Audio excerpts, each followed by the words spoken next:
Finally sky वलको माथि आइपुग्यो। माथि पनि नजारा बेग्लै छ, यहाँ देख्न सकिन्छ। काठमाडौँ सहर पुरै देख्न सकिन्छ स्काई वलको माथिबाट।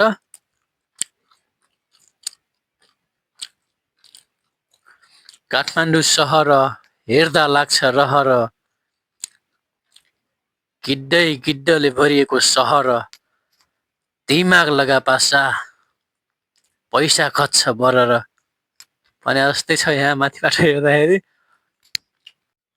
निकै नै सुन्दर दृश्य देख्न सकिन्छ। यहाँबाट टिकटक रिल्स बनाउने मान्छेहरूको भिड देख्न सकिन्छ।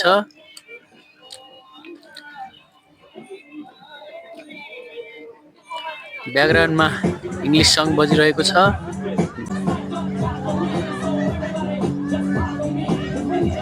हेलो नमस्ते, यो हो स्काई वाक। म स्काई वाक चढ्न गइरहेको छु। मेरो टिकट चेक भइसकेको छ, धन्यवाद। अब म लिफ्ट चढेर माथि जाँदैछु।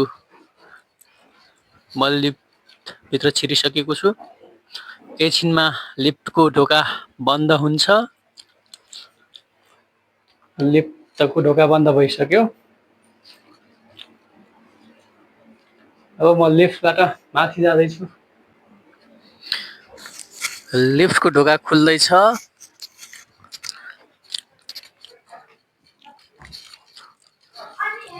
लिफ्टको यात्रा यहाँसम्म मात्रै रहेछ। यहाँबाट भर्याङ चढेर माथि जानुपर्ने हुन्छ। देख्न सक्नुहुन्छ, वाउ, बोतहरू लोभै लाग्ने देखिन्छ।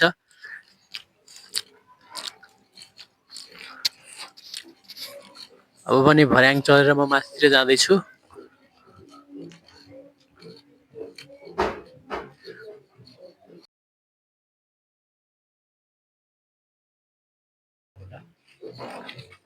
लाउनै पर्ने हो सर?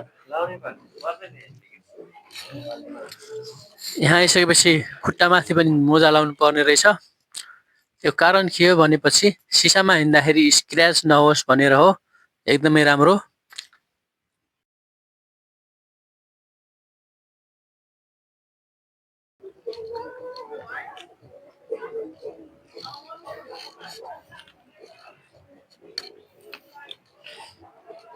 जिउ श्रृङ्ग गऱ्यो मेरो त। ओफो,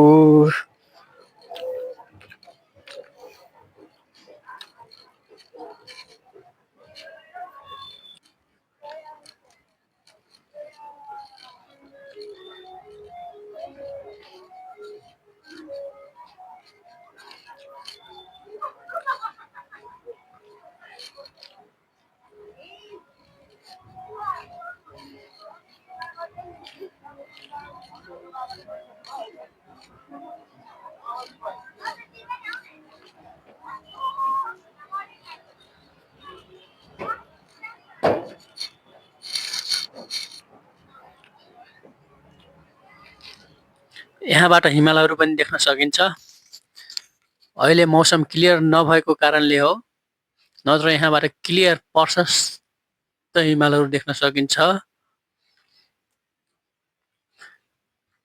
काठमाडौँ सहर भने पुरै देख्न सकिन्छ एकदम राम्रोसँग।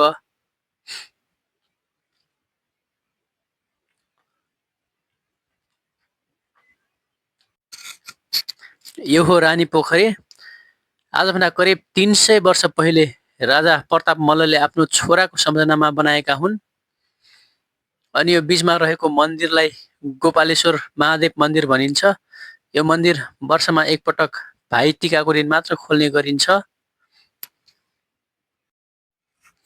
यहाँबाट धरहरा पनि क्लियर देख्न सकिन्छ। यो धरहरा विक्रम सम्वत 1882 मा भीमसेन थापाले बनाएका हुन्। यो नेपालकै चिनारी बनेको ऐतिहासिक टावर हो। 2072 सालको भूकम्पले धरहरा ढलेको थियो। अहिले यसलाई पहिलेकै शैलीमा पुनर्निर्माण गरिएको छ। यो हो घण्टाघर। रानी पोखरीको छेउमा रहेको छ घण्टाघर। घण्टाघरको अवस्था भने जीर्ण रहेको छ। यसलाई मर्मत गर्नुपर्ने अवस्थामा छ। निकै नै पुरानो भइसकेको छ, कलरहरू पनि खुलिसकेको छ।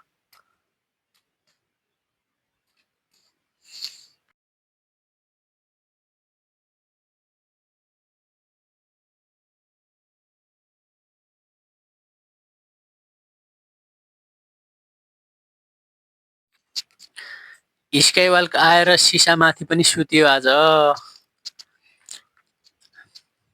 मजा पनि आयो, डर पनि लाग्यो है त।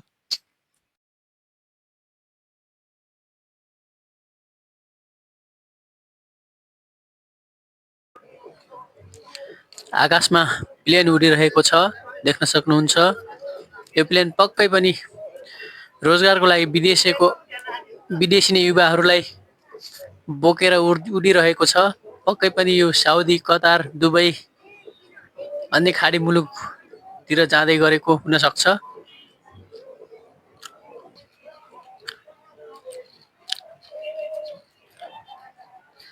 निकै नै मजा आउने रहेछ स्काइवाल्कमाथि हिँड्दाखेरि। सिसाले बनेको यो स्काइवाल्क अनि चारैतिर देखिएको काठमाडौँ सहर निकै नै रमाइलो लाग्छ। तपाईहरु पनि घुम्न आउनुहोला यो ठाउँमा। मेरो पछाडि ब्रान्डेड रक्सीहरू पनि राखिएको छ। अनि यो देखिएको शेरबहादुर देउवाको पुत्र जयवीर देउवाको यो हिल्टन होटल हो।